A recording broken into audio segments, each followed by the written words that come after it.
للناس المتابعين للفيديوز بتاعة القناة دي إني حجبت التعليقات أو لغيت التعليقات، لإنه في نسبة مش قليلة يعني، أكيد طبعًا من الفريق أو الفرق المنافسة يعني، من الأهلي مثلًا،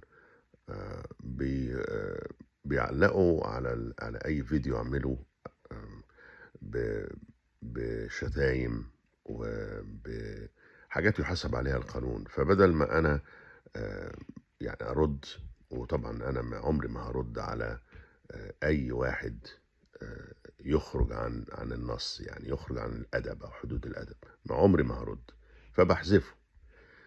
جرّبت الحكاية دي وبعدين لقيت إنه أنا ب ب يعني باشوف تعليق سخيف ما فيش داعي إن أنا أشوفه، فحجبت التعليقات، لازم التوضيح بس.